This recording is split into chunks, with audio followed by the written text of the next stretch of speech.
Hey, welcome to my apartment. You know what it is. It's the Gwen and God DJ Self. Boss, what's up, man? Poppin', bro. I'm chilling, man. How you feeling? It's good to see you again. Man, it's good to be here. I want to thank you, right? And I'm going to tell you why I want to thank you. A couple months ago, I purchased a Mercedes SL63. I want to say this is a year, 2 year that they made this car, right? It might be 22, 23, something like that. And I don't know if you know about that particular car. Yeah, that's a good ride. Okay, so Very sweet ride. It's a convertible. Yep. And before that, I had a 911 Porsche convertible. And I grew up on Mobb Deep. And Prodigy said a line in his song. He said, I'm fronting on the world when I start four-wheeling. And the Porsche was one of my first, I want to say, super luxury cars. And my theme song was The Jackie. Yeah. You see the drop top. Yeah. You understand? That's the type of timing. I like that. So, and that song was on repeat. And that was one of the times that music, I guess, like people say, music make you react or feel a way or relate. And I don't know what made that song come about, but I felt like it was made for me. It's for that moment. It was definitely for that moment. And then I transferred that to my new convertible that I have now. That's fire. You understand what I'm saying? Anthem. That's an anthem That right is there. my For anthem. all the drop tops. The first song I played was The Jackie. I'm humble, bro. I promise you that. I'm humble. That's amazing. What was, I'm getting into that now first, because it seemed like, Dreamville a lot throw curveballs. And why I use the word curveballs, because it's Boz, J. Cole, then you got Little TJ. It's like, to me, that's like, what the hell was that? Like when people say chicken noodle soup is soda, like you got, you know what I'm saying? Like, yeah, I mean, I think, we've always had a very open, collaborative process. You know, that's how like Revenge of the Dreamers came about. You know, a lot of people think like we just with each other and it's like this insular thing, but we got really good relationships with a lot of our peers. You know, even if it's not, on IG in your face every second, like we got a lot of respect and love for a lot of dudes. So when we did that record, I was working on the off season with Cole. Okay. And I did like 3 joints on there with him, and we finished one of them. He had like a really like regimented studio time. Like, I gotta be out the studio in an hour. We just had like an extra hour, and he was like, yo, let's just try something fun, do something different. Like we had been doing homework trying to finish these songs. And we had T Minus sitting there. He was like, yo, T, just pull up a beat. And that was the first one he played. And then we was like, yo, we're just gonna go in there. And but what made y'all be like, yo, this, I'm confused. It was just like a summer anthem, a good vibe. To be honest with you, we did that song in like 30 minutes. I don't think we really wrote much of it. It was just about a feel, No, it was just about a feel. I think that those, to me, and is, I don't know if it's good to say or sad to say, but those feel records, to me, be the best. Absolutely. Okay. Yeah, I've worked on songs for 3 years. Come back, all right, let's change the drums. You know what? I don't like, these 4 bars, or you know what? I don't like my cadence here. Let me recut it, and they come out and like nobody gives a fuck. Okay. And then I'll do a song, in 30 minutes. But a lot of that is you can't replicate that feeling in the studio. You could do everything up here, and there's songs that deserve that, and obviously, there's all the conceptual stuff that we all love, but it's like sometimes it's just about a feeling and trying to capture that moment and put it on the record. But what made you go for Little TJ? Because that seemed like that collab don't seem like it even mixed. Yeah, honestly, when we finished the song, we wanted, obviously it's the Jackie Robinson. We wanted somebody from New York that could, bring some energy to it, and I just kept hearing TJ's voice. Okay. TJ's got a very distinct voice. Yes. And I was like, man, like he would sound real good on that. And he smoked it. Shout out TJ.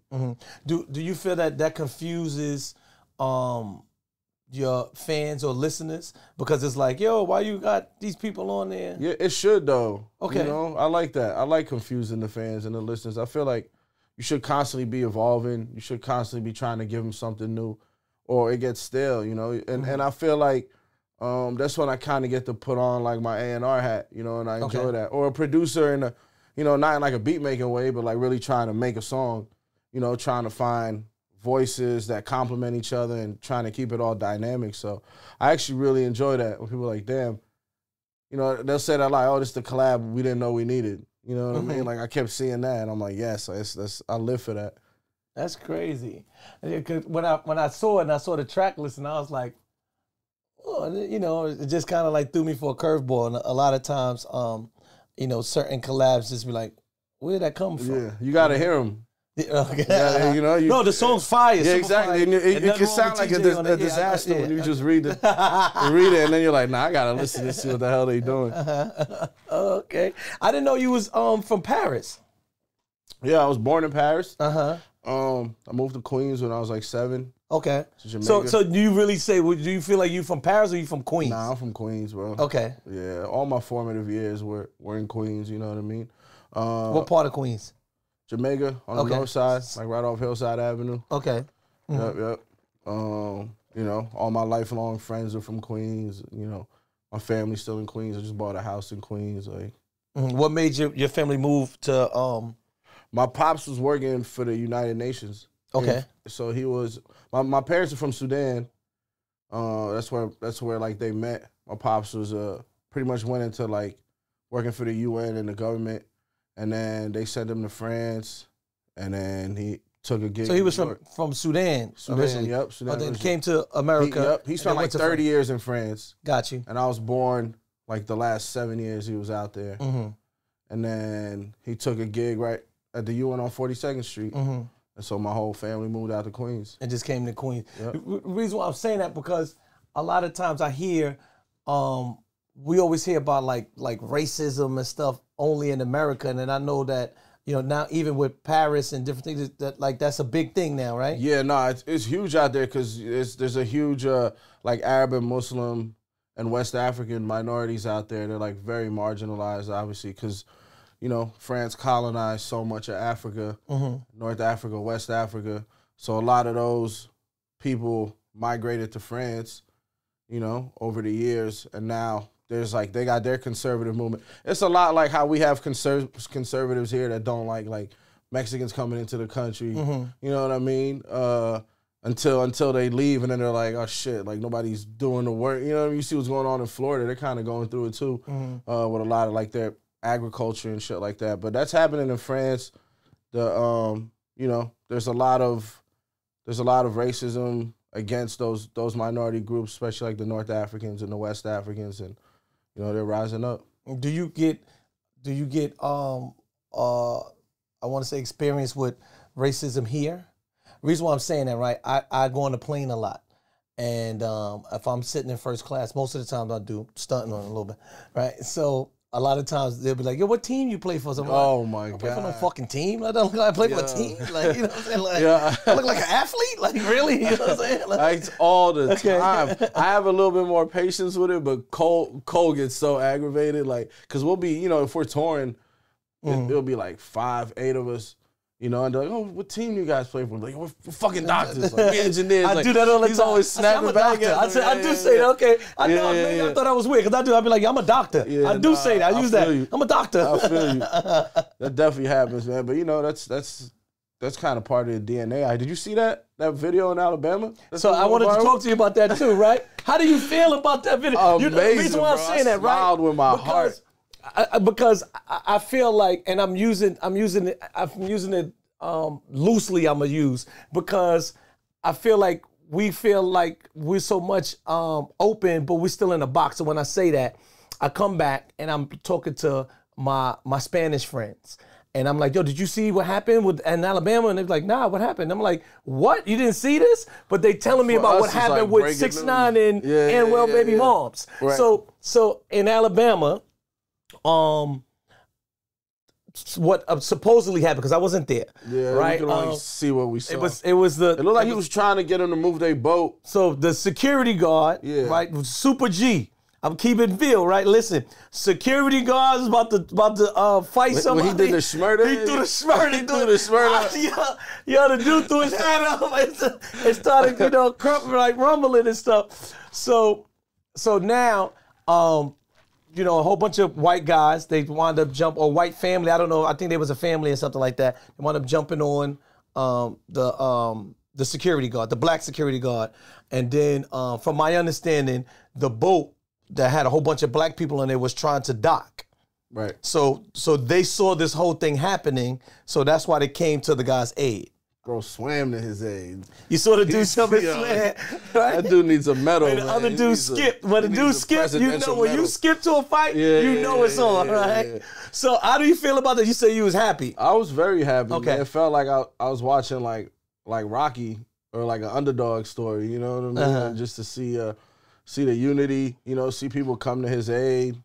I've been in like racist brawls, man. And so, shit, I remember back in the day, we was like, where was that? It was like in the East Village. Where D and them used to bartend at the spot. We was just walking. I was with the homie who was getting in the cab. Some drunk ass white boys came outside and they just started hitting my bro that I was getting in the cab. It was just mad drunk. So we just started scrapping with him. And I remember like there was a black security guard at the bar and he ain't help us. And I was like, yo, what the fuck is wrong with you? You watching this man get jumped by a bunch of drunk ass racist motherfuckers and shit. So I like that shit. That shit brought back that memory to me. And I'm like, yeah, I like how they all, like, nigga got in the water, all his clothes on. Dude jumped in the water and swam to fight. Jumped out. I think he had like his shoe was wet. He like threw his shoe off. That nigga's a legend, bro. He's a legend. So the only I'm gonna tell you the issue that I have. And I think that I heard KRS once say, I think very deeply, is the only part I hate is a lot of times the victim or the aggressor turns into the triumph. And why I say that, because from what I see is one of the white families or something like that is going to go with a black eye, bruised eye going there. Oh, I don't know why they beat us up like that, blah, blah, blah. And then, it looks totally different because it's like, you crying that you got beat up, but you were the aggressor. Right. You understand what I'm saying? And I think that sometimes we as, I want to use urban and black, we pride ourselves into doing too much.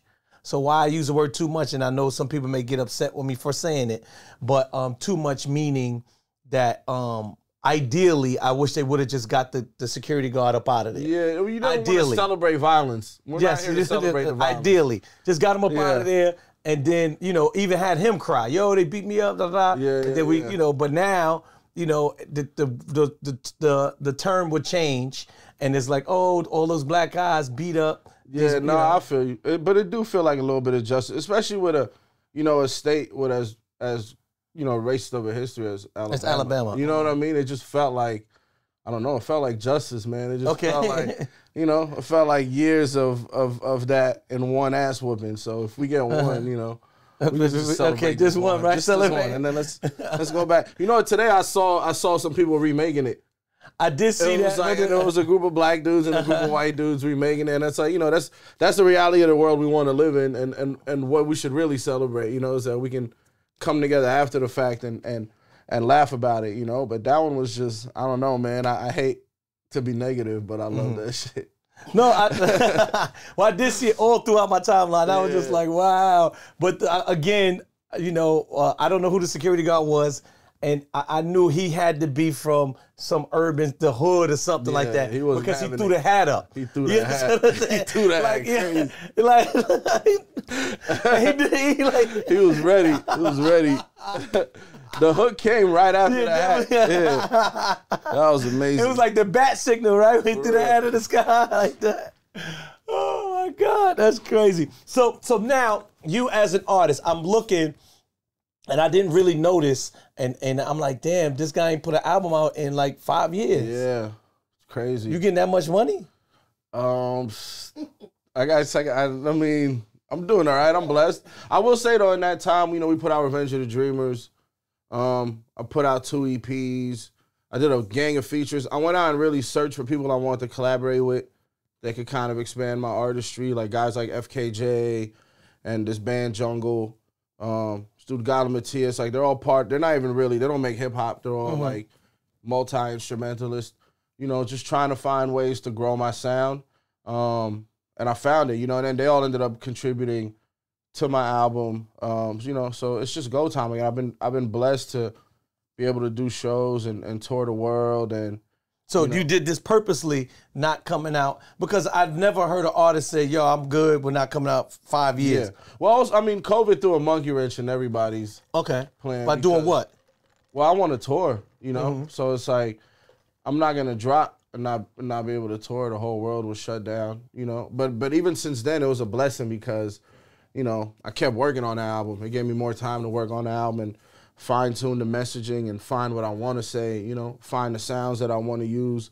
And all of my albums are about evolution and growth, sonically and conceptually. So it gave me time to grow through some things and, my peer group, my friends to grow through things. And those are the stories I ended up telling. Okay. It just mind boggles me. And I guess you are a person that's super humble because normally, I had these songs out and, people want to be consistent. And I think that we live in the climate of, you got to be consistent. You got to be on top. You got to be, you got to be, what they use the word like fresh on people's brains. Right. So do you feel like coming out now, like people may have forgotten about you? Nah, not really. I think I've always, been real with my core. I've always been working my core fan base. I think Dreamville, we have a very loyal core fan base all around. And that starts from touring, So I think that's the main thing that kept me going is I'm in these markets all year round, whether it's, Tokyo, Johannesburg, New York, LA, London, like I'm in all those places, several times a year, touching the fan base. You were the first person on Dreamville, correct? Yeah, that's right. First person to sign. Yep. So you feel like you got like seniority? I feel like I'm the glue. Okay, all right. I'm the glue for sure. You know what I mean? I've just been around forever. I know kind of everyone's temperament. I have, like I said, I got a real open process. Like when we did Revenge of the Dreamers 3, they would always put me in the A room. You know what I mean? Because they know I'm the one that's gonna host everyone and be able to make a song with everybody and make everybody feel a part of it. So y'all did that whole thing together? Yeah. Like everybody's in the studio together. Yeah, wasn't no 10 verses? Nah, it was 10, 11 days in Atlanta.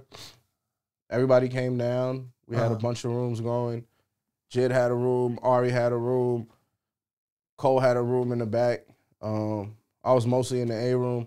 That's why Costa Rica has like 12 people on it, because it was everybody who just comes to the A room. I was like, all right, well, you give me 8 bars, you give me 8 bars. You do a bridge, you do a hook. Like I enjoy doing shit like that, So that's always been a part of my process. Do you feel like that's great for a team when you're an artist? Because there's some people that's like on the same label that never met each other. I don't want to use the word get along, but you don't have no relationship or no vibe. Do you feel like that's what makes Dreamville successful? That everybody get along? Yeah, absolutely, absolutely. I just went to London last week. To jump out on stage with Jid and Earth Gang. And you stayed in London for some time or something? Yeah, I was out there for a little bit. You had a shorty out there or something? Nah. Oh, okay. Nah, I was just chilling. I got family out there, though. There's a lot of Sudanese diaspora that's in the UK. But, I think that's why also when people come around us, other artists, things of that nature, like, the energy's good, because that's the energy we're hosting off rip. That's how we treat each other. So when people come into the mix of that, it just makes for an easy link up. Going to London for that quite time, that was just strictly business? Yeah, I was chilling. I was doing some sessions. I checked in with some DJs. I always checking with the DJs when I pull up. Did a little bit of partying. Jid was on tour, popped out at his show. Just made the rounds, really. Speaking of DJs, I'm a DJ too, and I love the DJ culture. How important is it to vibe or get with the DJs? Because I think now some artists may feel like we could skip past it because everything is straight to consumer. Yeah, nah, man. The DJs are still the culture, though, man. When you go outside, whether it's a block party or a lounge or like a mega club, you know what I mean? The DJs are the ones running the show. They're the ones with their finger on the pulse. They're the ones moving the people. I'm a big believer in that. We've been spending the whole week in New York just running around, popping up on the homies wherever they spinning at. You know what I mean? And just showing love, man. I feel like, I don't know. Is it difficult to get your music played? The reason why I say that, right? Because I know a lot of times artists come to me and they'll, like you just said, pop up or something like that. Here's my flash drive, or yo, what's your airdrop? Yeah, that's what I'm saying. So is it difficult? No, I hate that. I'll be honest with you. When somebody come to me, I'll be like, yo, fam, I ain't even hear your song. I can't even play it properly. Like, you understand what I'm saying? I don't do that. Okay. I don't do that. I never force the issue. I find, most times if I show up, they just gonna want to support or play something. They know what it is. They know what it is. They're playing the Jackie. Yeah, they're playing Jackie or they're playing Passport Bros now. You gotta get them something. That's more like, to me, if I feel like it's Afrobeatish. Yeah, it is for sure. Okay. For sure. I mean, I'm African. I spend every December pretty much on the continent. Okay. I've been curating. Ghana? I went to Ghana last year. Ghana for Christmas. Yeah, like New Year's, Christmas.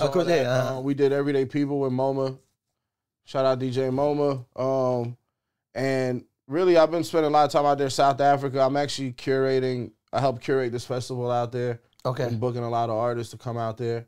So just spending all that time between South Africa and like I said, we were in Ghana, Nigeria. It's hard not to get inspired and influenced. And the DJs was the curation.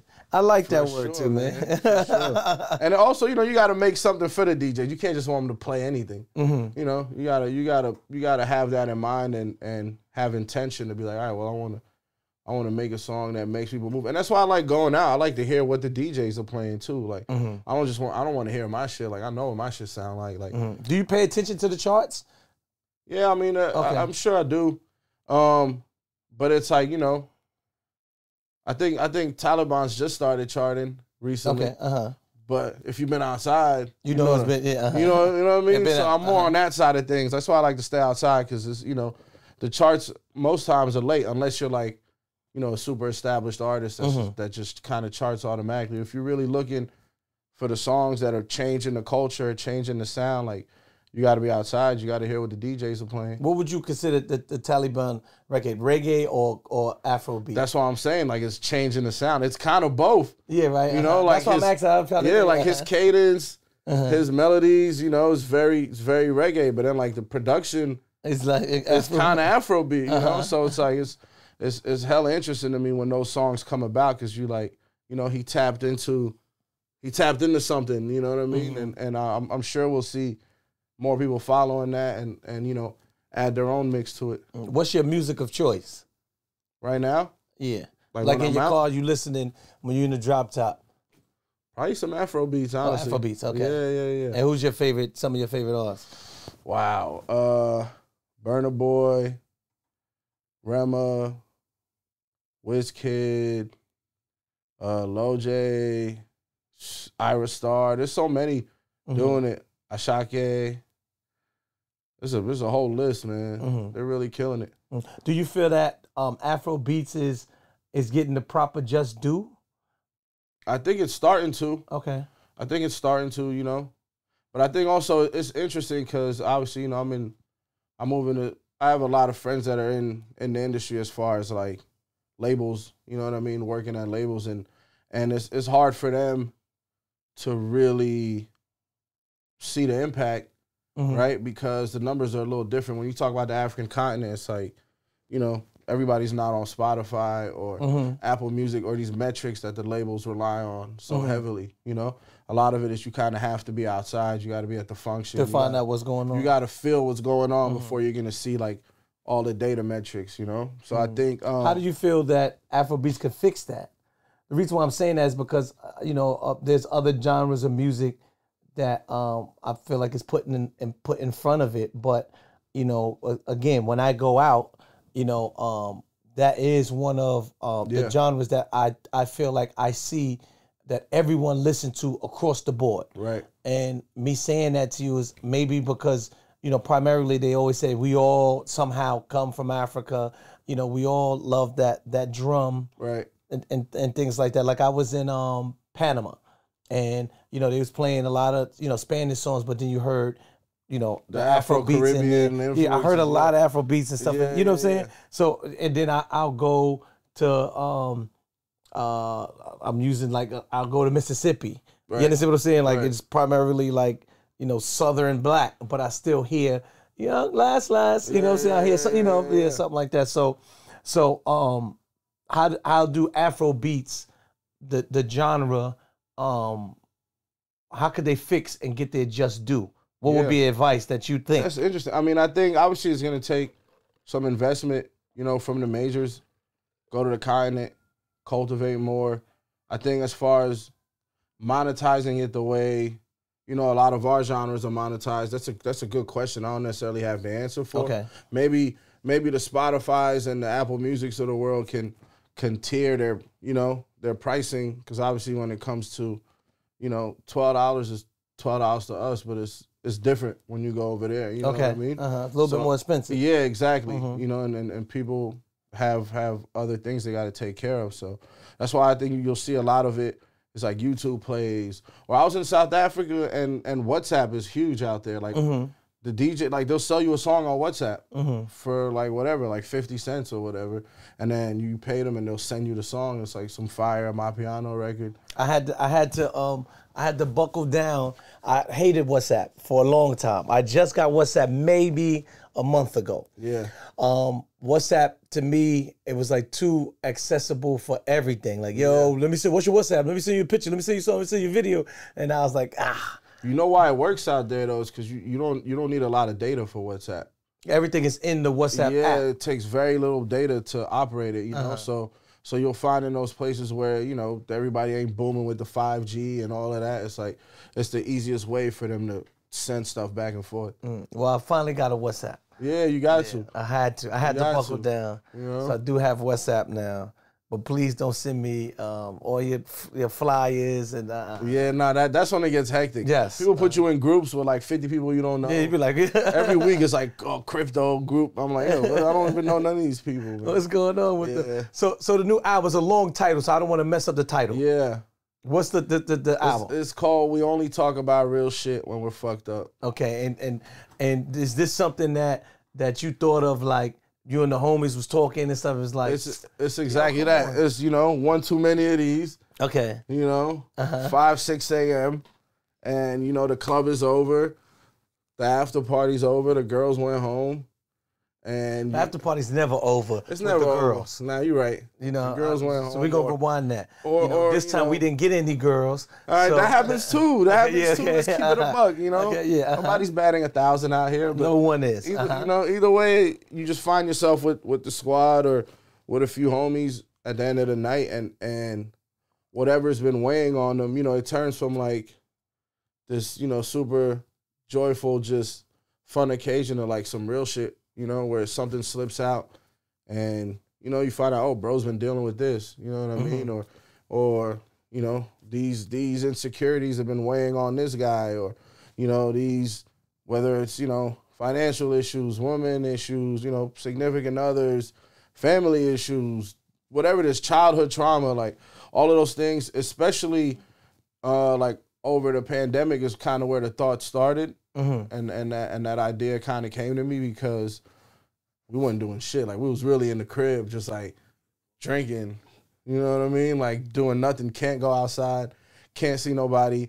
You're only seeing like your very close group of friends, and I'm like, damn, like I known this nigga 2 decades, and I never had this convo with you. You know what I mean? And so I kind of approached every song on the album in one way or another lends itself to that concept, you know, of those convos we were having, those thoughts I have myself that, you know, I'm not even able to share until I'm lit. Mm-hmm. You know what I mean? And then those inhibitions, you kind of shed those inhibitions and you could be a little bit more honest. So, you know, it's definitely a lot of vulnerability on the album, and a lot of just like, you know, maturation. It's definitely some mature thoughts and just trying to share those because I know, you know, if me and my circle of friends are having these thoughts, you know, somebody else has had them as well, you know. Mm-hmm.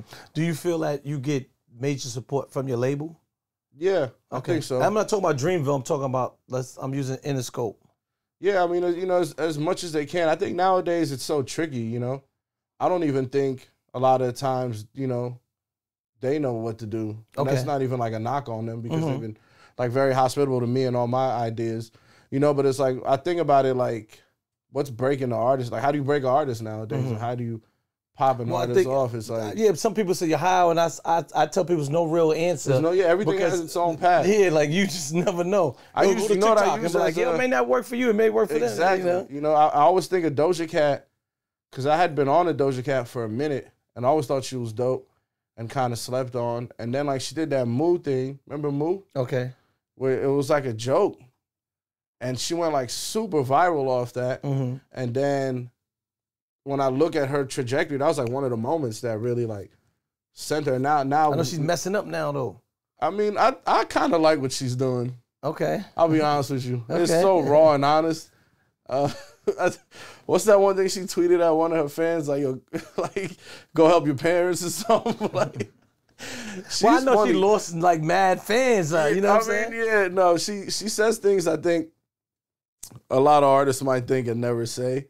Okay. So she's getting some slack from it. But I get it. Like she's reached a level where there's this hyper fandom on her at all times. And it's like, she's kind of telling people like, that's how I gather, like, yo, just chill. You know what I mean? Like, relax, like live your life. I'm gonna live my life. Like I get it, you know, but going back to that point, it's like, you never know what that moment is gonna be for any given artist, you know, that is really gonna pop them off or give them that one moment that they can then, all right, you know, follow up on and take it to the top. So it's tough, you know. I don't ever blame the label. Like, you just gotta work, keep working, be consistent.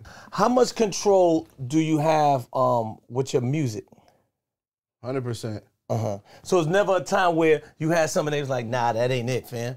Nah, I think also that's the luxury of having Cole as, you know, as the head honcho. And for him, he's always like, from day one, it's kind of been his message, like, just make some dope shit. Make something original. Make something that's you. Excuse me, does he listen to your stuff first, or did you just put it out and then? No, I send him stuff all the time. You know, he's got a great ear for, you know, song structure, production. Sometimes he'll be like, yo, you know, this song is fire, but these drums ain't it. You know what I mean? Send me it. Let me put some drums on it. Or, yo, send it to T-Minus, have him send it to Diesel, have one of those guys switch up the drums, things of that nature. How did y'all guys even meet? Cole? Yeah. You know, he came down to St. John's. Okay. So, you know, I was just pretty much a townie. Obviously, is my brother. They were going to school together. Cole used to come to, like, Edison Park. We used to hoop at Edison, right there off the Grand Central. I used to throw hella house parties. You know, Maddie could attest to that. We used to throw mad house parties. Used to pull up to those. And, you know, I didn't know Cole rap the first few years I knew him. Okay. Because he was still in school. It wasn't until he graduated that he really started going hard with it. And obviously, Ebe stepped in on like a management position. We used to just hand to hand, the warm up to the warm up to whoever, like all that was still CDs back then. You know what I mean? And then when I started doing music, he was one of the first people to just lend me a critical ear. You know what I mean? Some of the shit. Did you do music because he was doing music, or you just wanted to do music? Nah, so one of the homies. You keep it real. Like, it was like, oh, snap. I'll be honest with you. Growing up in Queens especially, I knew a million niggas that rap. But not a million niggas that was in your crib and deciding to hold. Exactly. Don't do that. That's what I'm saying. No, that's exactly, that's so exactly like, the point I'm making. I could do it too. Okay. Yeah, that's exactly the point I'm making. Right. It's one of those things where, like, you got to see it to believe it to a certain extent. Okay. You know? And I always thought, like, man, like, rap don't go nowhere. Like, rap don't lead to nothing. Like, how am I going to get this money? You know what I mean? And that was my major preoccupation. Like, we was just doing anything to just try to get a dollar out here. And then when we started running with Cole, and that started progressing, and now you're in studios all the time. You mean, actually how it happened is I was meeting so many producers that was sending me their beats to try to get them placed. Mm-hmm. That I started listening to the for him. beats. For him, and just for like, in general, they knew I was moving around, and they were like, yo, you know, if you're coming across people, like, just playing my shit. So you was like the connect. There's always, an artist always got that one person that's the connect. Yeah, and those are the same beats I like wrote my first songs on. Cause I'm playing them, I'm like, this shit dope. And then I'm like, I ain't giving it to him. Let me try something. You know what I mean? And then I remember I had sent Eba record, and Cole called me like the next day. They were on tour, and he was like, yo, like, do you know what the fuck you're doing here? Like, he's like, yo, this is like, I know you, like, this is you. Like, he was like, I remember him saying, like, that's the hardest part is to like be authentic in your music, you know? So I think in those records now, like, I cringe, like, this shit was mad amateur, like, you know what I mean? But he was like, I remember he was like, yo, I can't wait to see where you're gonna be in like 2-3 years if you keep working at it, you know? But did like, the cliche thing is people get scared to sign to an artist. That never was you? Like, yo, he's not gonna pay attention to me, or a lot of times they feel like the artist is never gonna let them get bigger than them?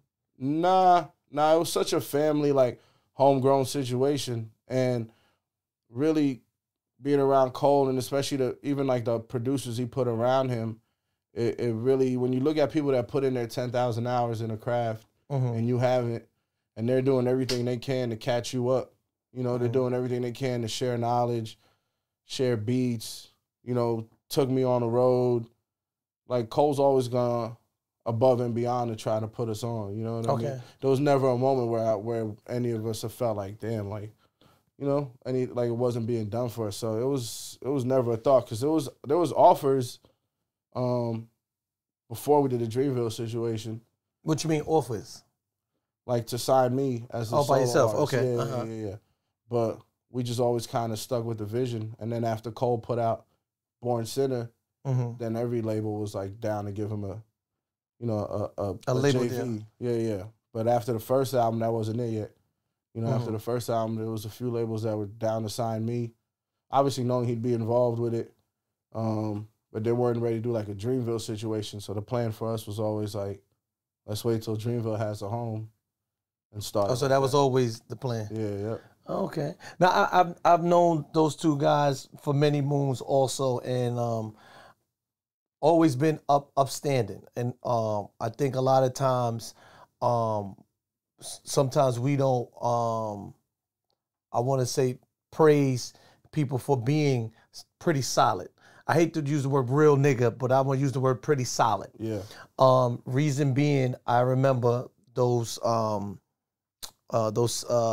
Jay. I'm saying Sarah J.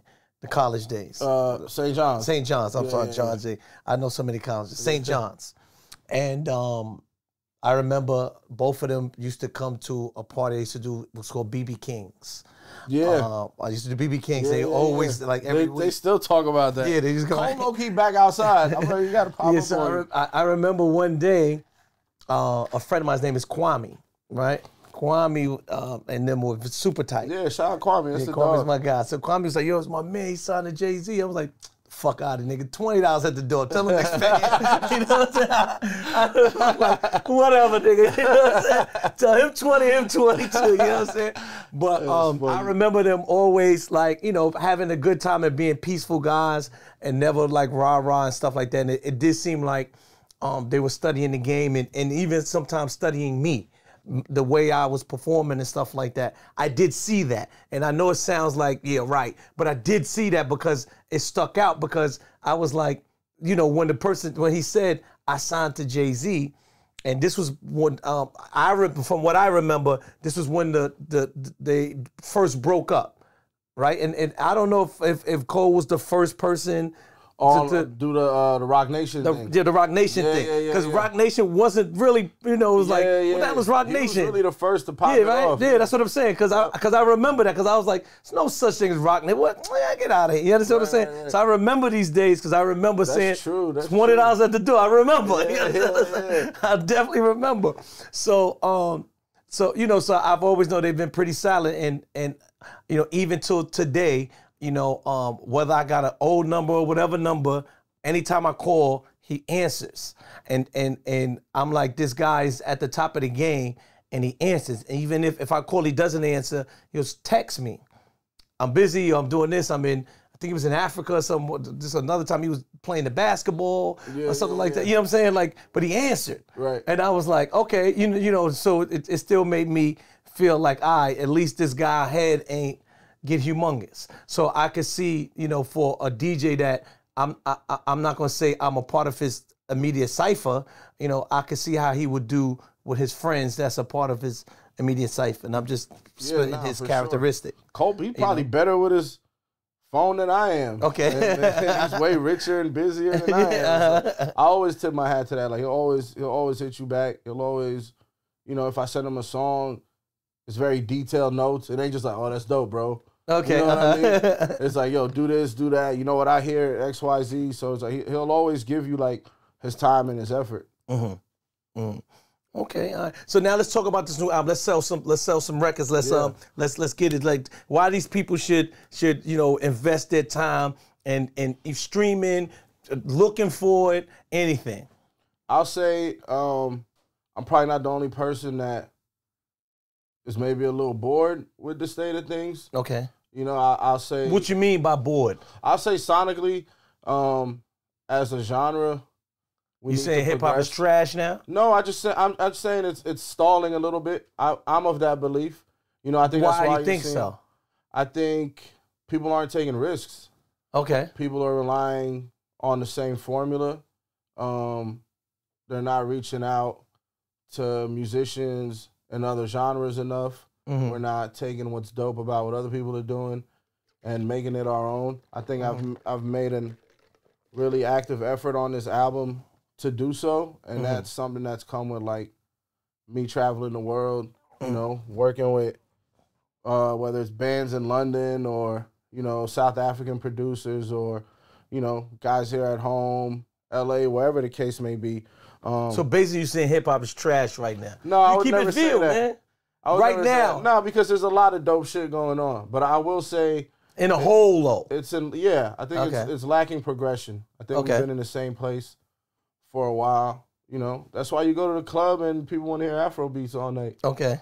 Right? Am I wrong? You in the club? Yeah. You know what I mean? We get a couple records here. We get a couple records here. Yeah. But for the most part, and we can't remember. I think what I love about all the hip hop is 50 stuff. It's like, yeah, hip hop is 50, but like we've seen a lot of other genres come and go. You know, and we're not immune to that.